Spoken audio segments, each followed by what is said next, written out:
Hello, good morning students. आज का हमारा टॉपिक है ट्राइंगल्स। अभी आपको पता होगा कि नए सिलेबस के हिसाब से आपका जो यूक्लिड्स ज्योमेट्री नाम का लेसन है उसको स्किप कर दिया गया है, तो उसको हमें लेने की जरूरत नहीं है।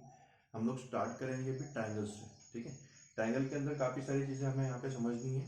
यहाँ से हम लोग जो इंपॉर्टेंट टॉपिक पढ़ने वाले हैं वो है कॉन्ग्रुएंस ऑफ ट्राइंगल। कॉन्ग्रुएंस का मतलब क्या होता है? दो ट्राइंगल एक दूसरे के साथ एकदम सेम है क्या, इक्वल है क्या, उसको हमें चेक करना होता है कॉन्ग्रुएंसी ऑफ ट्राइंगल के अंदर। ठीक है ना? मतलब जिस तरह से आप बोल सकते हो, जैसे मेरे पास में ये क्वाड्रिलैटरल है समझ लो, और सेम उसी तरह का दिखने वाला दूसरा क्वाड्रिलैटरल है, तो आप इनको क्या बोल सकते हो कि ये दोनों इक्वल क्वाड्रिलैटरल है ना। बट हम लोग उनको इक्वल ना बोलते हुए क्या बोलेंगे? कॉन्ग्रुएंट। कॉन्ग्रुएंट का मतलब भी कुछ उसी तरह से होता है जिसमें सभी चीजें एकदम सेम हो, इसकी साइड और उसकी साइड एकदम सेम, इसके एंगल्स उसके एंगल एकदम सेम, ऐसा जब होता है तो आप उसको बोलते हो कॉन्ग्रुएंट ट्राइंगल। ठीक है, कॉन्ग्रुएंट जो भी फिगर है। यहाँ पे हम लोग देखने वाले कॉन्ग्रुएंस ऑफ ट्राइंगल। तो दो ट्राइंगल को आप इक्वल कब बोलोगे उसको समझना है। तो मैंने सबसे पहले क्या किया, यहाँ पे एक ट्राइंगल बनाया, ट्राइंगल ए बी सी, और दूसरा ट्राइंगल बनाया ट्राइंगल पी क्यू आर।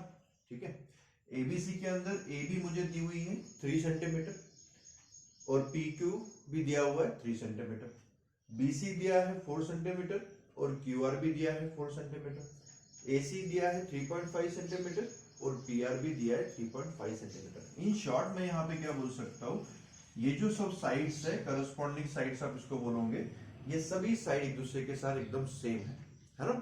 ये 3 है तो ये भी 3 है, ये 4 है तो ये भी 4 है, ये 3.5 है तो ये भी 3.5 है। ठीक है, इसके अलावा आप इनके एंगल भी देख लो। एंगल ए को पी के साथ इक्वल दिखाया है ना। यहाँ पे बी को क्यू के साथ इक्वल दिखाया है, और सी को आर के साथ में इक्वल दिखाया है। इसका मतलब क्या हुआ कि इस ट्राइंगल के और इस ट्राइंगल की सभी साइड और सभी एंगल एकदम सेम है। और जब भी ऐसा दिया होगा, सभी साइड सभी एंगल एकदम सेम, तब आप बोलते हो कि ये दोनों ट्राइंगल एक दूसरे के साथ कॉन्ग्रुएंट ट्राइंगल होते हैं। आया समझ में? बट हर बार आपको ये सभी चीजों को चेक करने की जरूरत नहीं है। मतलब आपके सामने दो ट्राइंगल दिए हुए हैं, तो आप उसके सभी साइड को इक्वल देखोगे, सभी एंगल को इक्वल देखोगे, ऐसा करने की जरूरत नहीं है। हमें क्या करना है, बस कुछ हमारे पास थ्योरम्स दिए हुए, कुछ एक्सियोम्स दिए हुए, उनका यूज करके हम डायरेक्टली बोल सकते हैं कि नहीं, ये जो ट्राइंगल है इसके साथ में इक्वल है। ठीक है, तो वो एक्सियम क्या है, वो थ्योरम्स क्या है, उनको हम समझने वाले हैं इस टॉपिक के अंदर। ठीक है, तो सबसे पहला जो क्राइटेरिया हमारे पास में दिया हुआ है वो है axiom side angle side criteria. क्या दिया है हमें? Side angle side criteria. अभी साइड एंगल साइड क्राइटेरिया क्या होता है, तो देखो यार, एग्जाम में जो दिया उसको पढ़ेंगे और उसको समझेंगे। उसने बोला है टू ट्राइंगल्स आर कॉन्ग्रुएंट, दो ट्राइंगल एक दूसरे के साथ कॉन्ग्रुएंट होते हैं if two sides and the included angle of triangle are equal. मतलब दो साइड और उसके बीच वाला एंगल अगर इक्वल है दूसरे ट्राइंगल के दो साइड और बीच वाले एंगल के साथ, तो आप क्या बोल सकते हो कि दोनों ट्राइंगल कॉन्ग्रुएंट है। जैसे फॉर एग्जांपल मेरे पास में एक ट्राइंगल मैंने निकाल के रखा हुआ है एक्स वाई जेड, और दूसरा निकाला है एम एन ओ। तो एक्स वाई जेड और एम एन ओ में दो साइड और उसके बीच वाला एंगल इक्वल होना चाहिए। अगर ऐसा है तो मैं बोल सकता हूं कि ये दोनों ट्राइंगल कॉन्ग्रुएंट होंगे। तो देख लेते हैं, यहाँ पे एक्स वाई कॉन्ग्रुएंट है एम एन के साथ, मतलब एक साइड दूसरे साइड के साथ कॉन्ग्रुएंट होगी। उसके बाद उसको चिपक के जो दूसरी साइड है कौन सी है, वाई जेड, ये भी इक्वल है एन ओ के साथ, मतलब ये साइड इसके साथ में इक्वल होगी, ये साइड इसके साथ में इक्वल होगी। और इन दोनों के बीच में आने वाला एंगल, मैंने क्या बोला, इन दोनों के बीच में आने वाला एंगल वो भी हमारा इक्वल होना चाहिए। मतलब एक्स वाई इक्वल हुआ एम एन के साथ, वाई जेड इक्वल हुआ एनओ के साथ, और ये जो एंगल है एंगल वाई वो भी इक्वल होना चाहिए एन के साथ। अगर ऐसा भी है तो मैं बोल सकता हूं कि triangle X Y Z congruent with triangle M N O. आया समझ में? और इसके लिए हम रीजन क्या लिख सकते, साइड एंगल साइड एक्सियम। क्या लिख सकता हूं मैं इसको, साइड एंगल साइड एक्सियम। तो यहां पे हमने साइड एंगल साइड एक्सियम का यूज करके इन दोनों ट्राइंगल को इक्वल दिखा दिया। साइड एंगल साइड वो बराबर सीक्वेंस के हिसाब से ही होना चाहिए, पहली साइड उसके बाद में एंगल और उसके बाद में साइड, इस तरह से। उसके बाद में आपका जो भी सीबीएसई का सिलेबस में जो चेंजेस कुछ किए गए उसके हिसाब से जो थ्योरम हमें दिया था, ये 7.1 आपकी टेक्स्ट बुक में दिया हुआ है, वो थ्योरम का प्रूफ हमें नहीं पूछा गया, प्रूफ इज डिलीटेड, है ना। तो प्रूफ डिलीट हो चुका है, मतलब हमें इसके प्रूफ नहीं समझने हैं, हमें सिर्फ इतना समझना है कि इसके अंदर है क्या, ताकि उसका यूज करके हम एक्सरसाइज 7.1 को सॉल्व कर सकें। ठीक है ना, देख लेते हैं हम 7.1 में दिया क्या था। Two triangles are congruent if two angles and included side. तो देखो इसके थोड़ा सा अपोजिट है, यहाँ पे दो साइड और उसके बीच वाला एंगल बोला था, अभी यहाँ पे क्या बोला है, दो एंगल और उसके बीच वाली साइड। तो मैं यहाँ पे एक डायग्राम बना के आपको समझा देता हूँ। ये मेरे पास में एक ट्राइंगल है और ये मेरे पास सेकंड वाला ट्राइंगल है। ठीक है, इसको मैं बोल देता हूं ई एफ जी। ठीक है, और इसको बोल देता हूं ए बी सी।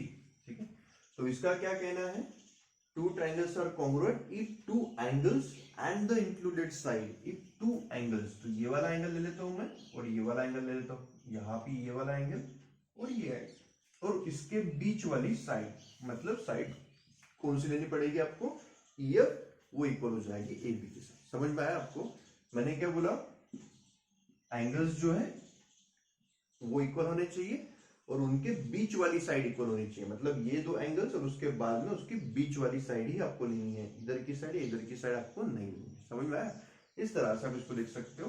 तो साइड एंगल कौन सा थ्योरम हो जाएगा हमारा, ये एंगल साइड एंगल थ्योरम। इसको क्या बोलोगे, एंगल साइड एंगल थ्योरम, जो हमने यहाँ पे लिख के मैंने रखा हुआ है, angle side angle congruence rule या फिर थ्योरम, उसको आप बोल सकते हो। आया समझ में।